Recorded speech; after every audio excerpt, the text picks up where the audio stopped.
Good evening, traders. This is JAD-FX. Welcome you to today's edition. Like I said, I've not resumed lectures, but I'm just sharing what I'm doing right now. Is I'm just trying to share my opinions, my ideas, and regarding the market before I will start any formal lectures or anything. So, as at last week, I started giving us my forecast about gold and all that. So some of us likely, if you have been following me, you will see that I dropped a note on I dropped my bias on gold that I'll actually be sticking on the sell on gold if I think that day was in the night, so I say I'm not going to sell that night. That's the following day that I'm going to wait for a sell signal on that, and I'm going to short gold. So probably that on Friday last week, the trade actually positioned and sold to a point and was making a retracement. So a lot of people were faked in. They were tricked. They were triggered to buy the trade. Some people were trading trend line. They were trading some kind of patterns like that. They just saw it. That's why I say do not trade. I made it in. I think whether the second video that I made. Do not trade structure for structure's sake. Don't trade structure for structure's sake. First of all, you must understand the narrative behind the structure before you trade it. So if you're not in the order flow where the institutions are, you are likely to be around the liquidity axis.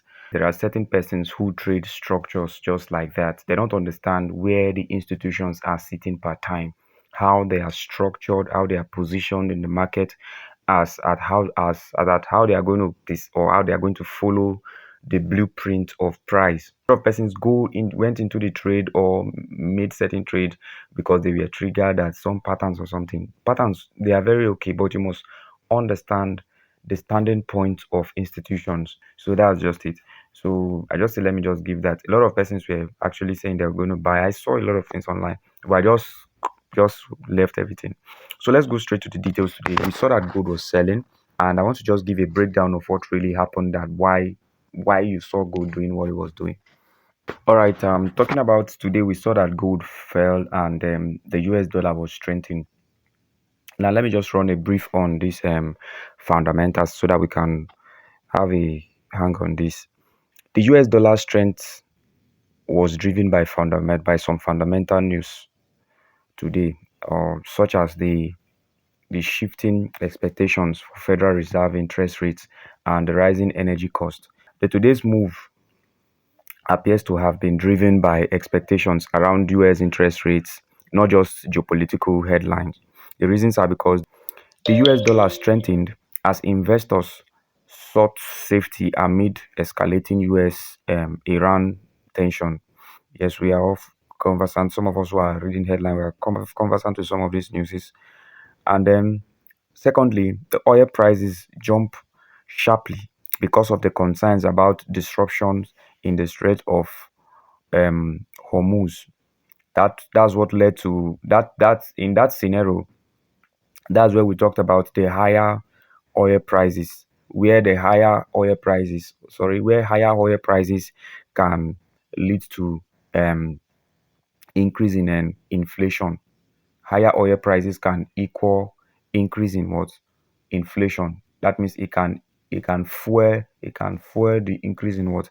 Inflation. Then thirdly, markets are now expecting the Federal Reserve to keep interest rates high for longer or even raise them to fight inflation, and higher expected rates support the US dollar and usually um, pressures the gold.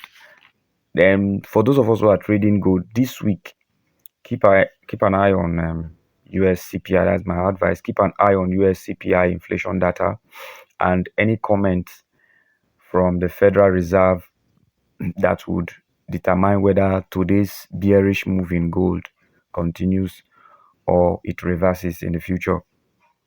Now, I want to do a bit of comparison to this. I just want to do quick, so I will go to the chart. I'm trying to make one or two clarity here. Let me set the foundation first so that we know what is really happening.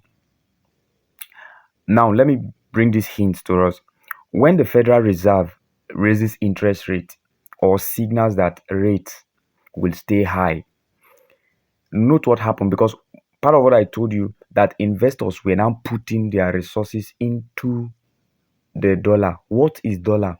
The US dollar is a safe haven asset.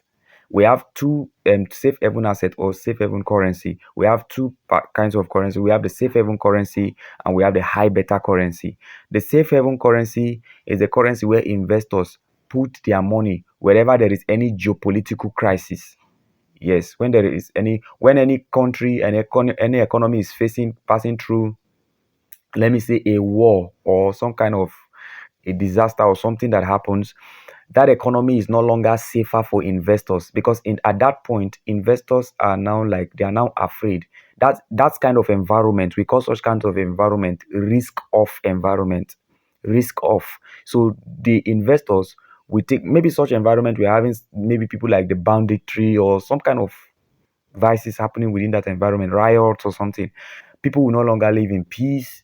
You see, the things will become very expensive.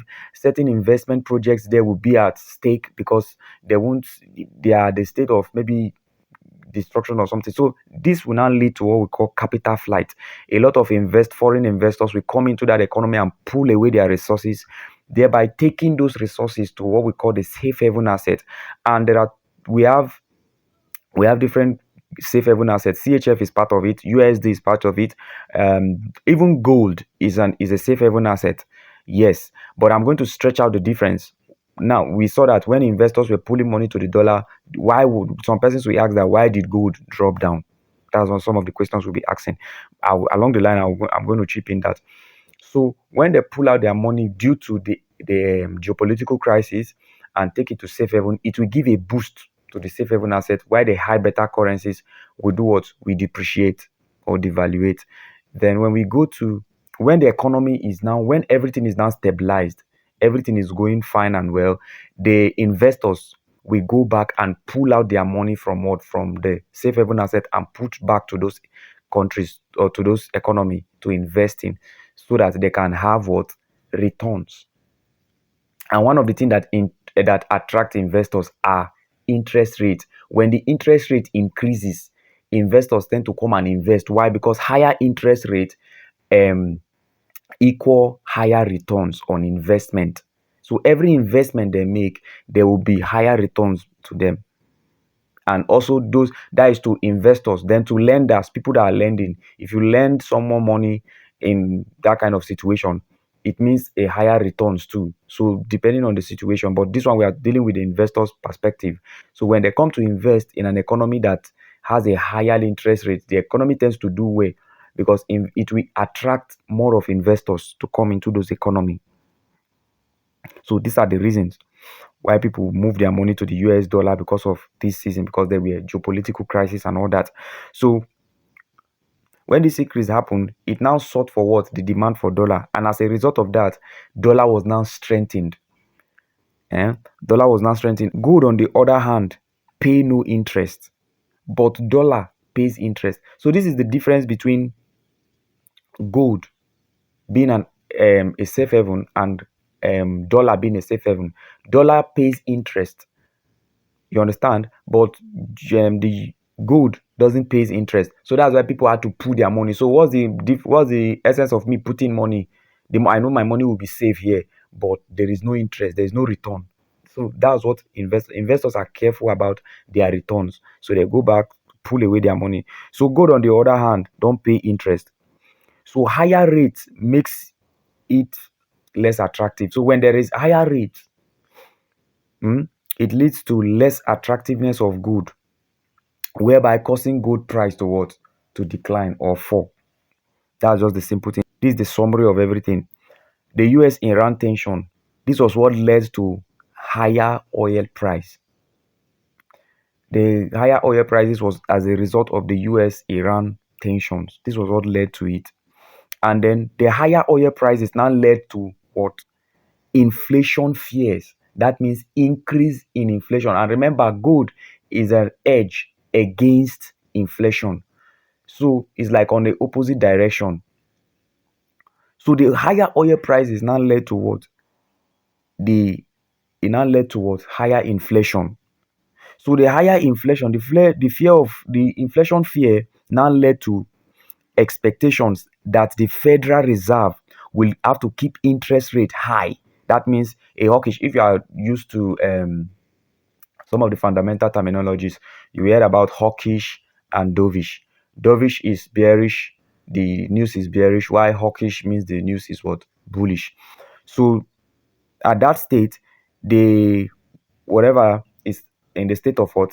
The hawkish stance. And then the higher rate expectation from Fed now led to the stronger US dollar. That is what led. It was that higher expectations of the of from the this thing from the Federal Reserve that led to the stronger US dollar. Now a stronger US dollar now led to what? The weaker gold prices, because both of them, you know that gold and dollar, their pairs are opposite directions. So this is just the rundown. The US Iran tension is what led to the what? The oil prices rise. Then the oil prices rise now led to what? Inflation increases, led to the increase of inflations. And then the increase of rate of inflation now made the Fed, that means the Federal Reserve, this thing, they now had to sit down to make a decision, because every economy has their this thing, as their central bank, right, that makes decision based on their inflationary whatever.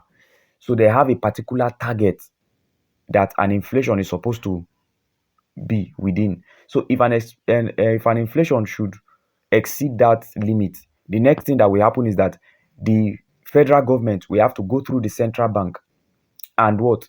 Try to increase interest rate or reduce interest rate depending on the situation. So if inflation is high, they will have to what?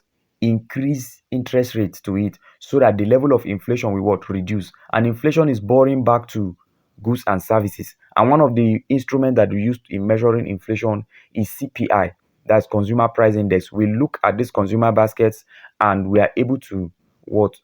They are able to deduce, or they're able to measure they are able to measure inflation from that basket, or from that perspective.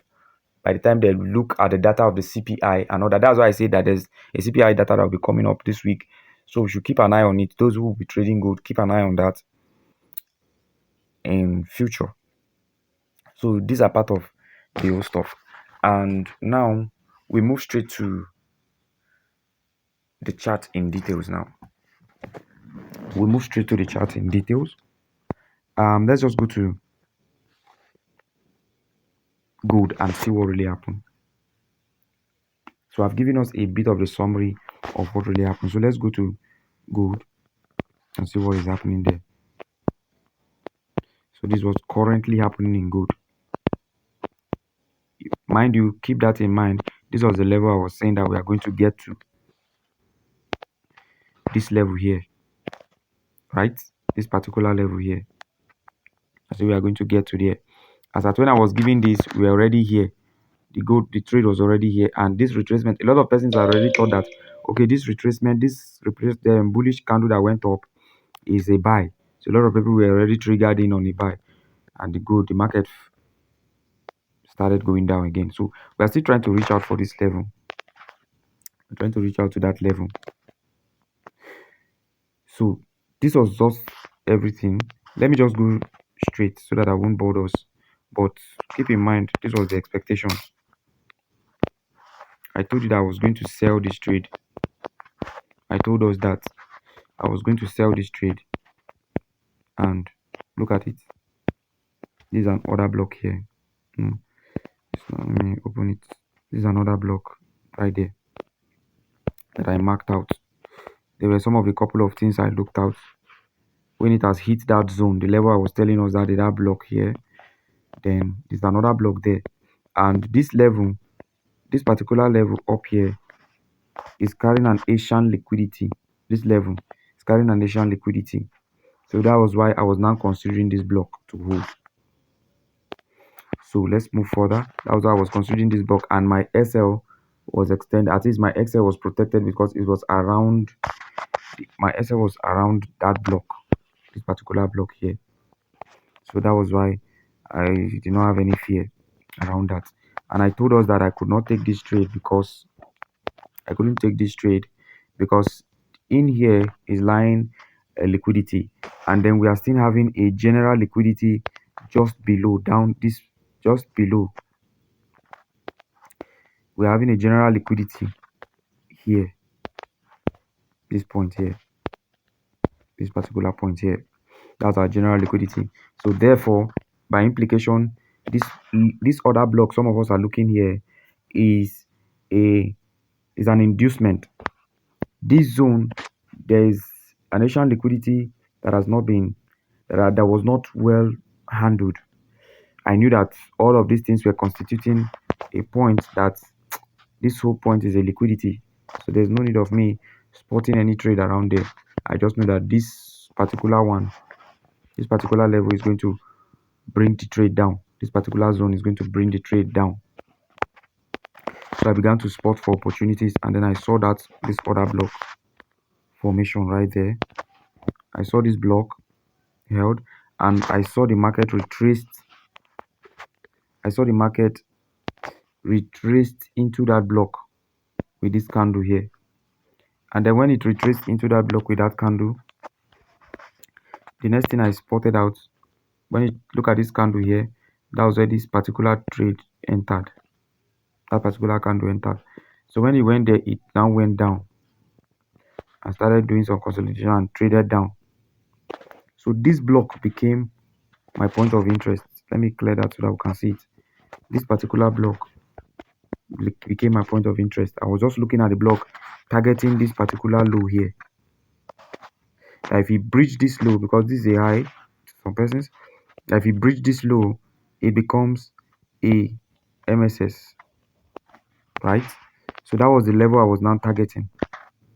And when the market went to that level, it broke the level. So I knew that this level has already, this block is already valid. So I've already entered since. I will share the screenshot here so that many of us will see it. I've already entered since. So this, the markets came down to this point. It came down to this point and traded back. So when it came down here, a lot of people have entered buy, started buying, and then it came back to this block again and started selling. Whereas it's following the original blueprint of the institution that is on a sell based on the daily perspective. So we started selling and we arrived TP, and then the other low is still down, just few pips away. And what is happening now? I was kind of spotting this level that this particular this thing is going to hold, but I don't want to do anything. This night already, I don't want to do anything because I'm making this video now. Today is Monday. Today is Monday, 13th of July. 13th of July.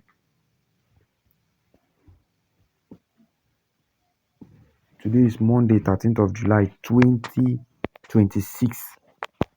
So please trap the date. Trap the date. Trap the date. Maybe you can put it, look at it. Monday, 13th July 2026. So that's it. Look at, I'm making the video this evening, and then watch this other trade. And even I'm not on break even, we are still good. Are you seeing it? We are still good. We are still going fine. Very, very, very fine. We're still going very fine. Just a few pips away for us to get into our TP. Are you seeing it? We are still running in profit. Very, very fine. But I've closed trade on this one. This one I've hit TP. Trade is still going automatically to our direction. So that's what I just have to say. I just want to show us the trade today, and I want to tell us, I just want to tell us what really led to all of these things fundamentally. And then so I do a bit of fundamental, and I also go to my technical to look at what is really happening, and I spot opportunities, and then I make sure that I trade them.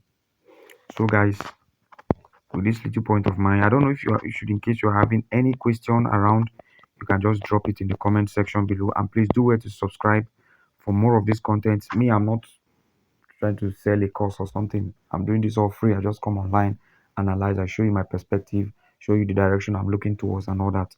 So imagine some of us who have would had even we followed this thing. There were people that were doing what will I say? They were looking at this level is going to hold this particular FVG here. So a lot of confluence to that. So let me just know what was your opinion regarding the trade before all that happened. But this was a very beautiful trade. Even I left it, would have been massively on profit. You can see even to the inner this thing, you can see the pips, you can see this one. So I don't know. Thank you guys, thank you so much. God bless you. Thank you for watching. Please do where to share the video, do where to like, and do where to subscribe, and see you up next in my next video. I know before tomorrow this trade is going to smash down big to this level. Today is Monday, so the trade is going to smash down big to this level, or we can still wait. Maybe it's going to do a correction to this block here, because this place is not serving maybe like a breaker block or something. So because it has been respected here, the block was respected here, as it was respected here. So there's higher probability that it might retrace to this block before it will go down, or since it has entered this tiny FVG, it might from here and go down. So let's look at what happens. But today I'm not taking any trade. Tomorrow I'll see it, whether it will run down or it will continue. So thank you guys. God bless you. I remain my humble self, JAD-FX. Thank you guys.